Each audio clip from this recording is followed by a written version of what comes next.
السلام علیکم معزز طلباء کرام، آپ سب کیسے ہیں؟ آج ہم تفسیر بیضاوی کے سبق نمبر 269 کو پڑھیں گے۔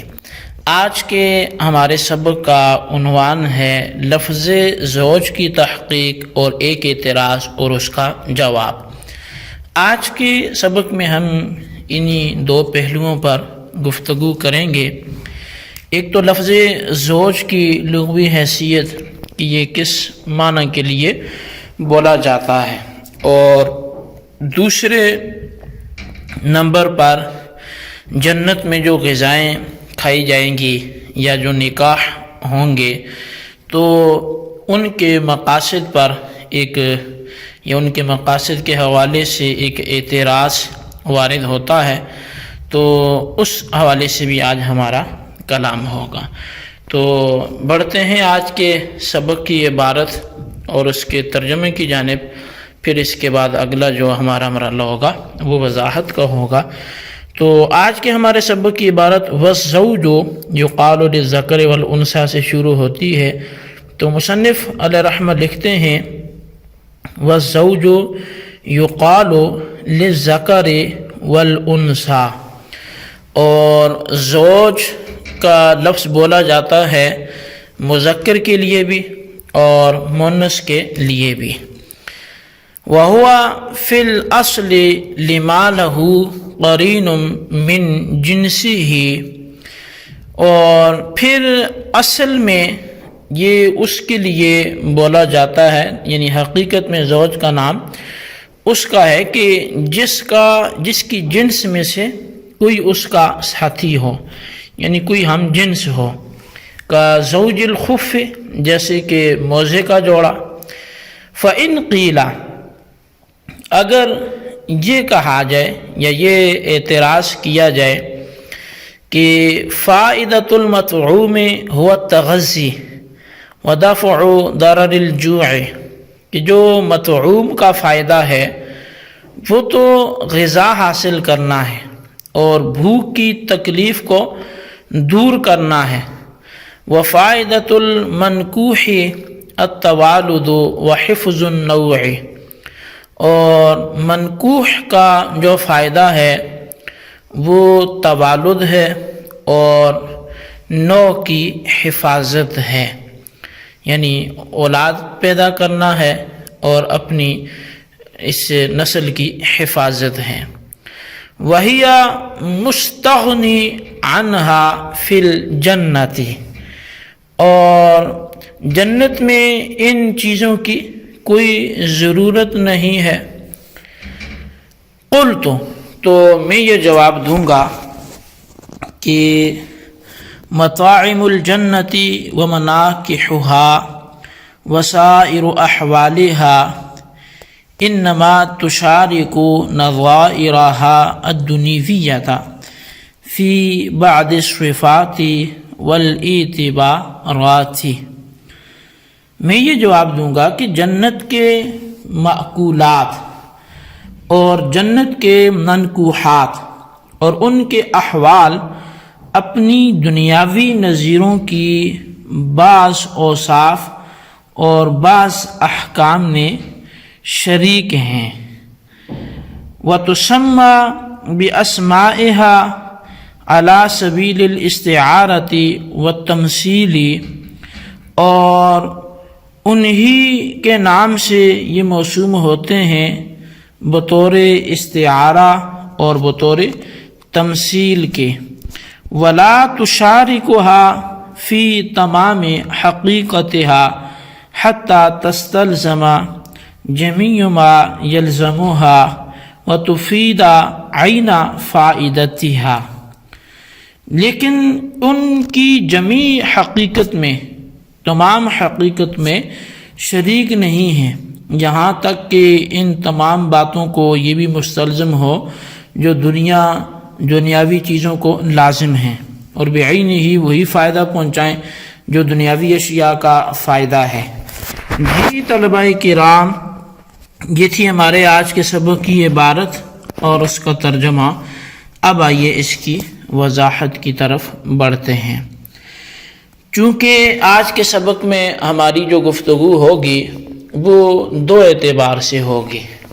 ایک تو لفظ زوج کی تحقیق کے حوالے سے، کس کو زوج بول سکتے ہیں، اور دوسرے نمبر پہ جو گفتگو ہوگی وہ ایک اعتراض اور اس کے جواب کے حوالے سے ہوگی. زوج کے حوالے سے تو مصنف علیہ رحمہ نے فرمایا، اور یہی جو ہے وہ ہمارا نظریہ ہے، کہ یہ مذکر اور مؤنث یہ دونوں کے لیے بولا جاتا ہے. تو لغت میں اس کا یہی معنی ہے، لیکن اصل میں اگر اس کے لغت کے اعتبار سے دیکھا جائے تو کیونکہ یہ جو معنی ہے مذکر و مؤنث کے لیے، یہ اسی لغت کے معنی کا عکس ہے. لغت میں جو معنی ہے وہ یہ ہے کہ زوج اس کے لیے بولا جاتا ہے جس کا کوئی ہم جنس ہو. تو یہ اس کا حقیقی یا لغوی معنی اس کا یہ ہے کہ ہم جنس کے لیے زوج بولا جاتا ہے. پھر یہ عرف میں اس کو مخصوص کیا گیا ہے، اور وہ مخصوص بھی پھر حیوانات کے ساتھ ہو گیا، وہ حیوان ناطق ہو یا پھر وہ مرد و عورت ہوں، یا حیوان ناطق ہوں یا دیگر حیوانات ہوں، تو پھر ان کے لیے زوج کا لفظ بولنا شروع کیا گیا. اور اب تو یہ انسانوں میں ہی یہ بولا جاتا ہے کہ یہ اس کا زوج ہے اور وہ اس کی زوجہ ہے. تو یہ لفظ پھر دونوں کے لیے بولا گیا، مرد کے لیے بھی اور عورت کے لیے بھی، یعنی نر کے لیے بھی اور مادہ کے لیے بھی. لیکن حقیقت کے اعتبار سے دیکھا جائے تو جس کا کوئی ہم جنس ہو، جس کا کوئی قرین ہو، ساتھی ہو، تو اس کے لیے لفظ زوج جو ہے وہ بولا جاتا ہے. اب اس کی مثال قاضی صاحب نے جو دی ہے، کہا زوج کا زوج الخف، جیسا کہ موزے کا جوڑا. اب وہاں دیکھیں خف موزہ ہے، تو موزہ چونکہ اکیلا نہیں ہے، اس کے ساتھ ہم جنس دوسرا بھی موزہ موجود ہے، تو اس لیے ان میں سے ہر ایک کو آپ دوسرے کا زوج بول سکتے ہیں، یعنی دوسرے کا وہ جوڑ ہے. تو یہ خیر زوج کے حوالے سے لغوی گفتگو تھی کہ یہاں پر البتہ جو ہماری آیت ہے تو وَلَهُمْ فِيهَا أَزْوَاجٌ، یہاں تو مومنین کے لیے ازواج یہ خاص نر کے لیے مادے کا انتخاب کیا گیا، لیکن اس کا معنی عموم ہے، وہ مذکر ہو یا مؤنث ہو سب کے لیے سے بولا جا سکتا ہے. فَإِنْ قِيلَ سے ایک اعتراض کر رہے ہیں، اور وہ اعتراض یہ ہے کہ اصل میں جو چیز کھائی جاتی ہے تو مقصود اس سے غذائیت حاصل کرنا ہوتا ہے، اور اسی طرح جو بھوک کی تکلیف ہے اس کو دور کرنے کے لیے عموماً بندہ کیا کرتا ہے، کھانا کھاتا ہے. اور نکاح جب کرتا ہے تو اس کے دو مقاصد ہوتے ہیں. ایک تو اولاد کا حصول، یہ ایک شوق کے زمرے میں لے لیں. دوسرا اولاد اس لیے بھی چاہتا ہے کہ اس کی نوع نسل کی حفاظت ہوگی. تو اب یہ دونوں چیزیں، یعنی کھانے کا جو فائدہ بھوک کی تکلیف دور کرنا، اور نکاح کا فائدہ توالد و تناسل اور حفظ نو ہے. اور جب کہ جنت میں بندہ ان امور سے تو مستغنی ہے، یعنی بھوک کی تکلیف تو ہونی نہیں، کیونکہ تکلیف تو یہ ظاہر ایک قسم کا عذاب ہے، اور جنت تو ان تکالیف سے وہ پاک ہے. تو پھر جنت میں کھانے کی کیا ضرورت.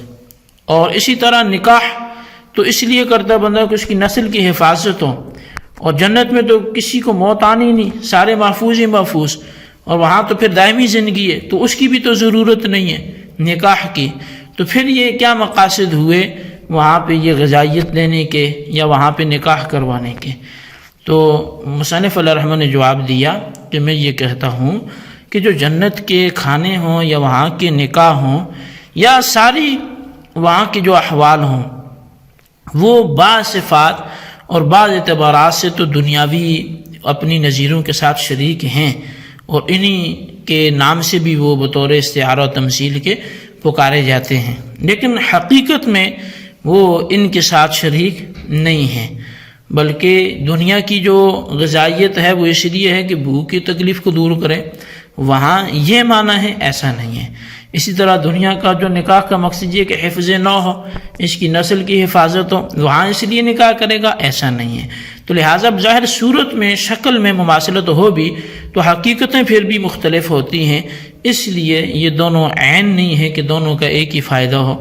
تو بہرحال جی یہ ایک اعتراض اور اس کا جواب تھا جو آپ نے سماعت کیا۔ آج کے سبق کو اچھی طرح سمجھیں، اس کے خلاصے کو اپنے رجسٹر پر ضرور لکھیں، بالخصوص ان سوالات کے جوابات بھی دیں۔